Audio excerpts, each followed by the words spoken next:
Baik, bismillahirrahmanirrahim. Assalamualaikum warahmatullahi wabarakatuh. Kami dari kelompok 2 Operasi Sistem Tenaga Listrik. Kali ini kami akan membawakan materi dengan tema kestabilan dan keandalan sistem tenaga listrik. Sebelumnya, saya akan memperkenalkan kelompok-kelompok kami, anggota-anggota kelompok kami. Yang pertama ada Kanda Muhammad Syafiq Umar dengan NIM D41116303. Kemudian ada A Muhammad Hilmi Hanif M dengan NIM D04117131. Kemudian ada Muhammad Sabri Maskur D0411811348. Selanjutnya ada Jailani Pratama Syah D0411811035. Selanjutnya Atiani Sakonitin D0411811029. Kemudian Muhammad Irsan Sadri D0411811516. Dan yang terakhir ada Meki Rupang D0411811033. Nah, pada presentasi kali ini kami memiliki 7 subbab yang akan dijelaskan oleh masing-masing dari kami. Nah, yang pertama ada introduction. Ya, introduction ini akan dijelaskan oleh saudara Muhammad Irsan Sadri. Kepada saudara dipersilakan. Baik, terima kasih atas kesempatannya moderator. Perkenalkan, nama saya Muhammad Irsan Sadri, NIM D0411811516. Nah, jadi pada kesempatan kali ini saya akan membahas tentang pendahuluan. Jadi suatu sistem ketenaga listrikan pasti terus mengalami perkembangan, mulai dari menggunakan satu mesin hingga banyak mesin atau multi mesin. Ini dikarenakan permintaan kebutuhan energi listrik yang semakin meningkat, sehingga diperlukan pembangkit energi listrik yang mempunyai kapasitas daya yang besar. Adapun daya yang dihasilkan oleh sistem pembangkit energi listrik ini disalurkan melalui sistem interkoneksi atau distribusi tenaga listrik. Sabri, masih saya ini kah? Sorry. Bukan. Selanjutnya. Oh ya, terima kasih. Saya persilakan ke pemateri selanjutnya.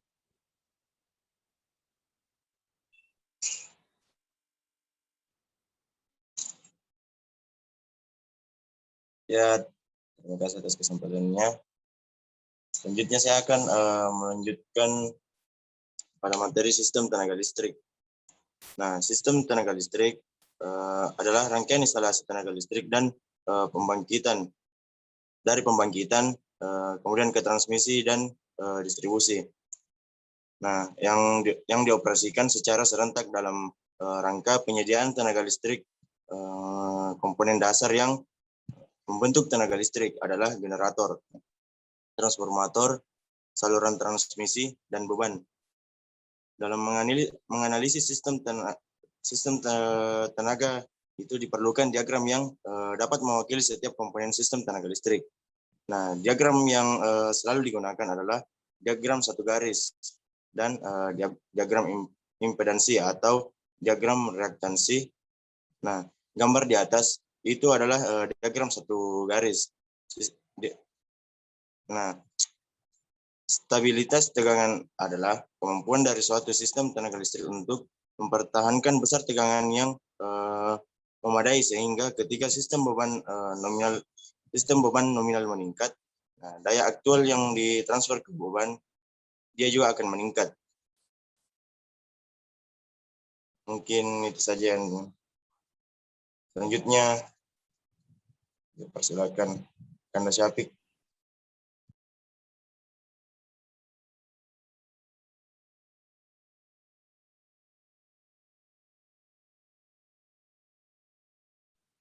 Baiklah, itu tadi materi mengenai sistem tenaga listrik yang dibawakan oleh Kanda Hilmi. Pada Kanda Hilmi, terima kasih. Selanjutnya, pada subbab ketiga ada kestabilan sistem tenaga. Yang mana pada subbab ini akan disampaikan oleh kepada Kanda Syafiq. Dipersilakan. Baik, selanjutnya saya akan membahas tentang kestabilan sistem tenaga. Sistem tenaga listrik yang kompleks biasanya memiliki banyak beban-beban dinamis yang besar dayanya diserap sangat variasi dalam rentan waktu tertentu. Jadi dengan adanya perubahan ini, pasokan daya yang disalurkan oleh generator harus sesuai dengan kebutuhan bebannya. Nah, kestabilan sistem tenaga listrik pada umumnya itu biasa didefinisikan sebagai kemampuan dari suatu sistem tenaga listrik, di mana kemampuan itu untuk mempertahankan keadaan sinkronnya pada saat dan sesudah terjadi gangguan.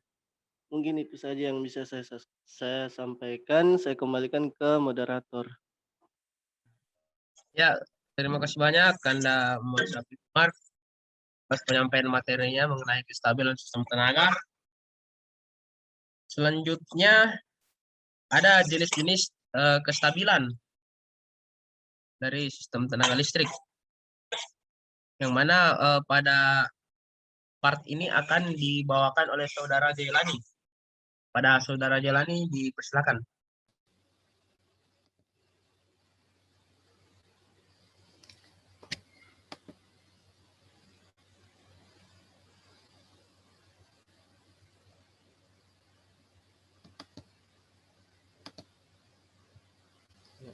Baik, terima kasih atas kesempatannya moderator.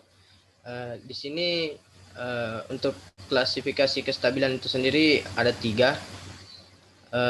Yang pertama itu kestabilan sudut rotor. Jadi di mana kestabilan di sini itu bagaimana generator itu tetap mempertahankan sinkronisasinya meskipun terjadi gangguan. Karena pada suatu sistem itu sangat sulit kita hilangkan itu yang namanya gangguan. Pasti ada saja yang gangguan yang dapat terjadi pada suatu sistem. Salah satunya itu gangguan pada sudut rotor. Jadi di sini bagaimana kita bisa menstabilkan kembali sudut rotor ketika adanya gangguan. Kemudian yang kedua itu adalah kestabilan frekuensi, yang mana parameter frekuensi ini itu dapat berubah-ubah, baik itu turun maupun kelebihan frekuensi, itu biasa dikenal dengan under dan over frekuensi, yang mana itu merupakan kemampuan dari sistem untuk mempertahankan frekuensinya tetap stabil apabila gangguan baik dari internal ataupun dari eksternal itu terjadi. Kemudian untuk kestabilan tegangan, itu merupakan kemampuan dari sistem bagaimana dia bisa mempertahankan kondisinya tetap stabil pada semua bus setelah gangguan terjadi. Hal ini juga tergantung dari sistem untuk tetap mempertahankan keseimbangan antara suplai daya dan bebannya. Oke, selanjutnya.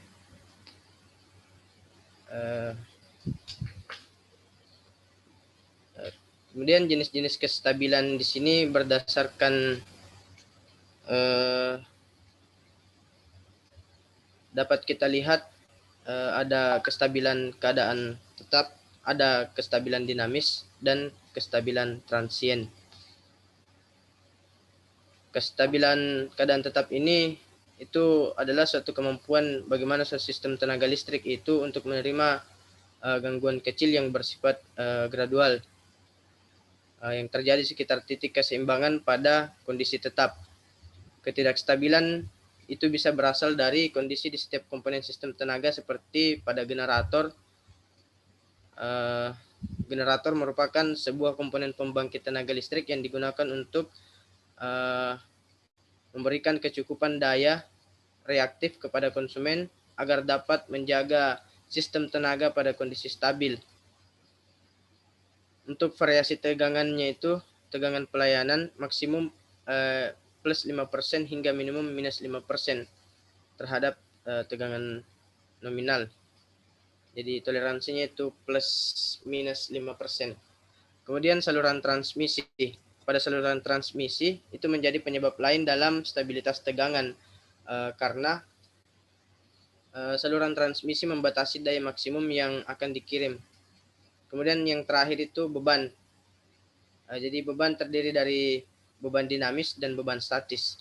di mana keduanya memiliki pengaruh profil tegangan yang dapat melampaui batas daya reaktif suatu pembangkit. Kemudian kestabilan dinamis. Ini merupakan kemampuan di mana suatu sistem tenaga listrik untuk kembali ke titik keseimbangan setelah terjadi gangguan. Kemudian kestabilan transien itu merupakan kemampuan sistem untuk mencapai titik keseimbangan atau sinkronisasi ketika mengalami gangguan yang besar sehingga kehilangan stabilitasnya. Kemudian untuk analisis kestabilan transien, yang paling utama untuk menilai perilaku sistem daya seperti adanya gangguan berupa perubahan beban secara mendadak akibat terputusnya unit pembangkit dan perubahan pada jaringan transmisi seperti gangguan hubung singkat atau pemutus saklar. Mungkin itu saja yang dapat saya sampaikan, moderator. Saya kembalikan lagi ke moderator. Baiklah, terima kasih banyak Saudara Jaya telah menyampaikan paparan materi tentang jenis-jenis kestabilan. Baik, selanjutnya itu ada keandalan sistem energi listrik, yang mana pada materi ini akan disampaikan sendiri, yaitu jadi pada keandalan sistem energi listrik itu didefinisikan sebagai kemampuan menyeluruh dari sistem untuk mencukupi permintaan beban pelanggan. Ini itu secara ekonomis dan dapat dipercaya dapat disederhanakan dengan membaginya menjadi dua aspek dasar. Jadi ketersediaan sistem dan keamanan sistem. Nah, ketersediaan sistem ini berhubungan dengan ketersediaan fasilitas yang mencukupi dalam sistem untuk mencukupi permintaan beban pelanggan. Kemudian yang keamanan itu berhubungan dengan tanggapan sistem terhadap gangguan yang terjadi. Nah, ini juga termasuk dengan kondisi-kondisi yang menyebabkan gangguan-gangguan lokal dan gangguan-gangguan yang meluas, serta hilangnya juga pembangkitan dan transmisi. Oke, materi selanjutnya itu ada faktor-faktor yang berhubungan dengan keandalan. Materi oleh Saudari Rupang. Ada Saudari Mega Rupang, dipersilakan. Oke, baik. Terima kasih untuk kesempatan kali ini. Saya Meike Rupang dengan NIM 0411818033. Pada kesempatan kali ini saya akan membahas tentang faktor yang berhubungan dengan keandalan atau faktor-faktor yang mempengaruhi keandalan sistem tenaga listrik. Nah, ada 4 faktor yang dapat mempengaruhi keandalan pada sistem tenaga listrik. Yang pertama itu probabilitas. Probabilitas ini adalah suatu ukuran yang dapat dinyatakan secara angka dengan menggunakan nilai 0 dan 1 atau 0 dan 100 untuk dalam skala persentase. Kemudian faktor kedua yaitu bekerja sesuai dengan fungsinya. Nah, untuk kerja faktor yang menandakan perlunya diadakan kriteria tertentu untuk menyatakan peralatan atau sistem beroperasi secara memuaskan. Kemudian faktor selanjutnya yaitu kondisi operasi. Faktor ini menyatakan pada kondisi operasi yang dilakukan untuk mendapatkan angka keandalan. Terakhir, faktor periode waktu. Faktor ini adalah faktor yang menyatakan ukuran dari periode waktu yang digunakan dalam pengukuran probabilitas. Mungkin itu yang dapat saya sampaikan. Saya kembalikan ke moderator. Baik, terima kasih Saudara. Dari yang berkenaan tentang faktor yang berhubungan dengan keandalan. Materi selanjutnya itu ada indeks keandalan stabilan akan disampaikan oleh Saudari Koni. Pada Saudari Koni, silakan. Baik, Bismillahirrahmanirrahim. Terima kasih ya moderator. Saya di sini akan melanjutkan pemateri selanjutnya. Saya Atianisa Konitin, NIM D04118109. Saya di sini akan menjelaskan bagian indeks keandalan stabilan. Nah, yang dimana indeks keandalan stabilan ini berkaitan dengan keandalan sistem yang dibutuhkan suatu ukuran untuk mengetahui tingkat keandalan dalam dari suatu sistem, yaitu dengan mengetahui indeks keandalan. Indeks keandalan itu sendiri adalah ukuran tingkat keandalan dari suatu sistem pembangkit, di mana makin kecil indeks, maka keandalan tersebut makin baik tingkat keandalannya. Sedangkan untuk metodenya yang biasa digunakan itu untuk menentukan indeks itu adalah dengan metode LOLP atau loss of load probability, atau sering dinyatakan sebagai LOLE atau loss of load expectation. Nah, untuk probabilitas kehilangan bebannya atau load probability adalah metode yang digunakan untuk mengukur pertimbangkan kemungkinan terjadinya peristiwa sistem pembangkit tidak dapat mensuplai beban secara penuh. Di sini juga nilai probabilitasnya kehilangan beban dinyatakan dalam besaran hari per tahun, yang berarti sejumlah hari dalam satu tahun kemungkinan terjadinya daya tidak tersedia atau capacity outtake lebih besar dari kapasitas tersedia, lebih besar dari kapasitas cadangan atau reverse capacity. Nah, jadi nilai tersebut merupakan resiko tahunan yang dihadapi oleh sistem pembangkit dalam melayani kebutuhan beban. Next.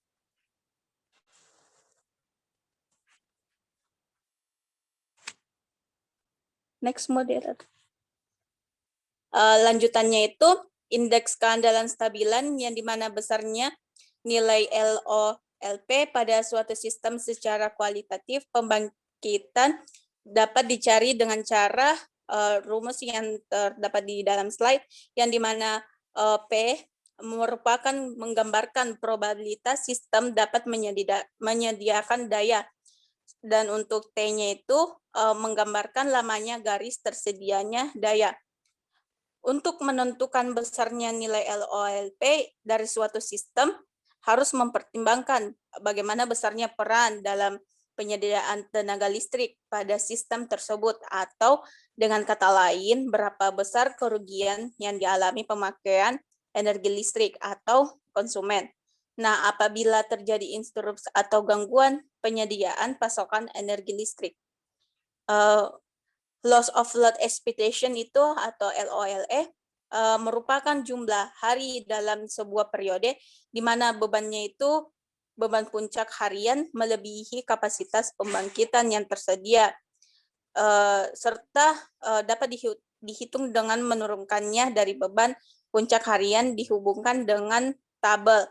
Nah, terdapat juga di dalam slide tersebut terdapat gambar di mana gambarnya itu secara kualitatif besarnya LOLP dalam hari per tahun pada kurva lama beban, dan terdapat juga rumus di mana LOLE ini sigma N sampai I sama dengan 1 PI dikali CI dikurang LI, dan CI itu di mana kapasitas tersedia pada hari ke I, dan untuk LI merupakan ramalan beban puncak pada hari ke I, dan untuk PI dikali dalam kurung CI kurang LI ini merupakan probabilitas hilangnya beban pada hari ke I.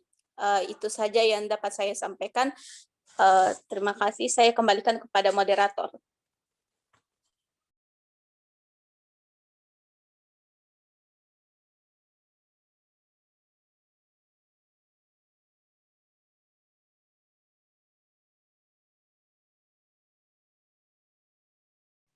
Baiklah, terima kasih. Itulah tadi penyampaian materi dari kelompok kami.